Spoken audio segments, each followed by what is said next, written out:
ये जानकर हैरानी हो सकती है कि इलेक्ट्रिक ट्रेन्स में ओवरहेड लाइन से इकट्ठा की हुई पावर पहिए के माध्यम से फ्लो होने के बाद पटरी की ग्राउंडिंग केबल में पहुंचती है।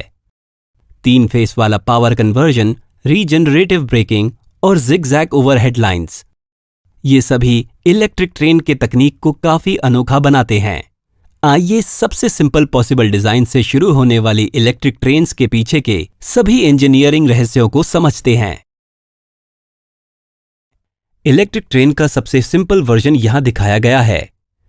यहां एक single sliding wire overhead line से इलेक्ट्रिक पावर इकट्ठा करती है। ये power single phase induction motor को दी जाती है। इंडक्शन मोटर का रोटर व्हील से जुड़ा होता है। सर्किट को पूरा करने के लिए इंडक्शन मोटर का दूसरा टर्मिनल जमीन से संपर्क में होता है। जमीन से यह संपर्क इसलिए पॉसिबल है क्योंकि वायर को पहले व्हील से एक्सल ब्रश के जरिए जोड़ा जाता है। व्हील हमेशा पटरी के संपर्क में रहता है और पटरी इस तरह जमीन से संपर्क में रहती है जैसा कि दिखाया गया है। आप देख सकते हैं कि OHL से जमीन पर करंट कैसे पास होता है। यह पहले इंडक्शन मोटर, फिर एक्सल ब्रशेस, फिर पहिया और अंत में पटरी और जमीन से होकर गुजरता है। जब करंट पास होता है तो इंडक्शन मोटर का रोटर पहियों के साथ घूमता है। हालांकि एक घूमने वाला पहिया आगे बढ़ेगा, जिसका मतलब है कि अगला ग्राउंडिंग सर्किट पिछले एक से बहुत कम दूरी पर होना चाहिए। अब कुछ एक्सल ब्रश के डिटेल्स देखते हैं। एक्सल ब्रशेस को घूमने वाले पहिए में फिट किया जाता है और इन कार्बन ब्रशेस के माध्यम से पहियों में करंट को ट्रांसफर किया जाता है जो व्हील एक्सल से जुड़ी डिस्क पर स्लिप होते हैं। फिर से ये एक इलेक्ट्रिक ट्रेन का सबसे सरल वर्जन है। आइए अब इस डिजाइन में सुधार करें और अपनी ट्रेन को और ज्यादा फंक्शनल बनाएं। ओवरहेड लाइन में इस्तेमाल किया जाने वाला वोल्टेज 25 किलो वोल्ट है, जो एक बहुत बड़ा वोल्टेज है। मोटर्स को चलाने के लिए बहुत कम वोल्टेज की आवश्यकता होती है। इस कारण से हमें इसे स्टेप डाउन ट्रांसफार्मर में फीड करने की आवश्यकता होती है, जो वोल्टेज को डिजायर्ड लेवल पर बदल देता है। ओवरहेड लाइन से पावर सप्लाई शुरू में ट्रांसफार्मर के प्राइमरी से गुजरती है और यहां ग्राउंडिंग के कारण सर्किट पूरा हो गया है। ट्रांसफार्मर की एक्शन के कारण सेकेंडरी वाइंडिंग में करंट इंड्यूस होगा और कम वोल्टेज पावर मोटर को फीड किया जाएगा। ट्रेन की तरह उच्च ट्रैक्शन के लिए मोटर को एक हाई टॉर्क का सप्लाई करना चाहिए। इसके अलावा टॉर्क कर्व यूनिफॉर्म होना चाहिए, भले ही मोटर की स्पीड भिन्न हो। 3 फेस इंडक्शन मोटर्स उच्च एक समान टॉर्क आवश्यकताओं को प्राप्त करने के लिए सही विकल्प है। इस मोटर को पावर देने के लिए 3 फेस वायर को खींचना एक अच्छा विचार नहीं है, क्योंकि यह बहुत ही अनइकोनॉमिकल है। इसलिए सिंगल फेस सप्लाई को 3 फेस सप्लाई में बदलने के लिए रेक्टिफायर और इन्वर्टर का इस्तेमाल किया जाता है। एक rectifier single phase AC power को DC पावर में परिवर्तित करता है और फिर इन्वर्टर DC पावर को 3 फेस AC पावर में परिवर्तित करता है। अब ये इंजन पटरी के ऊपर चलने के लिए तैयार है।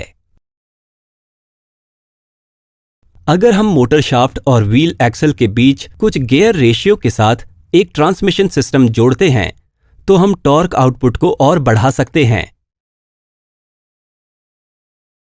इस पॉइंट पर हमने जो इंजन बनाया है वो एकदम सही लगता है। हालांकि अगर हम इस इंजन से कई कोचेस को जोड़कर एक पूरी ट्रेन बनाते हैं तो ये बिल्कुल स्पष्ट हो जाएगा कि हमने जो सिंगल मोटर इंजन विकसित किया है उसमें इन सभी कोचेस को खींचने के लिए सफिशिएंट पावर नहीं है।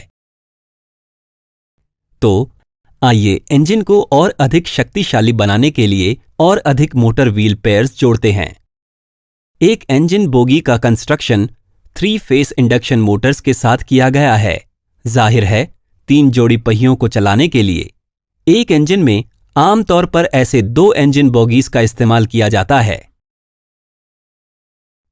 इस पूरे इंजन में आप देख सकते हैं कि ट्रांसफार्मर और रेक्टिफायर कैसे पोजीशन्ड हैं। अब तक इस वीडियो में हमने दिखाया है कि कैसे हम सिंगल हैंगिंग वायर का इस्तेमाल करके ट्रेन में पावर ट्रांसफर करते हैं। हालांकि ये तरीका प्रैक्टिकल नहीं है। कभी कभी ट्रेन और ओवरहेड लाइन के बीच की दूरी को समान रखना संभव नहीं होता है, जिसका मतलब है कि उचित पावर कलेक्शन के लिए एक हाइट वेयरिंग मैकेनिज्म का इस्तेमाल किया जाना चाहिए। पैंटोग्राफ्स इस कार्य को पूरा करते हैं। एक आधुनिक पैंटोग्राफ इस तरह दिखता है। आप देख सकते हैं कि एक न्यूमैटिक सिस्टम के दबाव के आधार पर पैंटोग्राफ अपनी ऊंचाई को एडजस्ट कर सकता है। अगर आप ध्यान से देखें तो आप देख सकते हैं कि इस ऊंचाई के एडजस्टमेंट के दौरान करंट कलेक्टर हॉरिजॉन्टल होता है। करंट कलेक्टर को पूरी तरह से हॉरिजॉन्टल होना चाहिए, अन्यथा पावर ट्रांसमिशन में ट्रबल होगा। हमें उम्मीद है कि इस एनिमेशन से आप समझ सकते हैं कि करंट कलेक्टर हमेशा हॉरिजॉन्टल क्यों रहता है। इसके बारे में अधिक जानकारी के लिए कृपया हमारे पैंटोग्राफ के बारे में डिटेल्ड वीडियो को देखें। अब पैंटोग्राफ को कार्य करते हुए देखते हैं। अगर किसी कारण से पैंटोग्राफ वायर से अपना कनेक्शन खो देता है तो ट्रेन अपने उच्च मोमेंटम के कारण कुछ किलोमीटर के लिए अपना फ्री रन जारी रखेगी। क्या आपने कभी सोचा है कि ओवरहेड लाइन जिग-जैग तरीके से क्यों खिंचती है? ये अरेंजमेंट ये सुनिश्चित करती है कि पैंटोग्राफ का कलेक्टर हेड कांस्टेंट संपर्क के पॉइंट पर ओवरहेड वायर को नहीं छूता है। इस व्यवस्था के कारण वेयर एंड टेयर कम से कम होती है। हम इंडक्शन मोटर सप्लाई की फ्रीक्वेंसी को बदलकर स्पीड को नियंत्रित कर सकते हैं। ये रेक्टिफायर और एक इन्वर्टर द्वारा पूरा किया जाता है। ड्राइवर फ्रीक्वेंसी को बदलने के लिए लीवर को एक अलग नॉच पर सेट करता है और इसलिए मोटर की स्पीड उसी के अनुसार होती है। एक्सेलरेशन के बाद ट्रेन के लिए सबसे महत्वपूर्ण पहलू रुकना है। ये कैसे पूरा किया जाता है? क्या हमें इंडक्शन मोटर्स को बंद कर देना चाहिए? अगर ऐसा है तो ट्रेन कई किलोमीटर तक पटरियों पर चलती रहेगी जब तक कि वो रुक न जाए। एक और विचार ये है कि हम इलेक्ट्रिकल ब्रेकिंग लगा सकते हैं। एक साधारण इंडक्शन मोटर में रोटर की स्पीड आरएमएफ की स्पीड से कम होती है। हालांकि सप्लाई फ्रीक्वेंसी को कम करके हम इस कंडीशन को उल्टा कर सकते हैं। दिलचस्प बात यह है कि जब आरएमएफ की स्पीड रोटर की स्पीड से कम होती है, रोटर बार्स में इंड्यूस्ड करंट की दिशा रिवर्स हो जाती है। ये रोटर पर ऑपोजिट दिशा में इंड्यूस्ड टॉर्क को अंजाम देता है। ये एक परफेक्ट ब्रेक है, बिना मेटल टू मेटल के संपर्क वाला ब्रेक।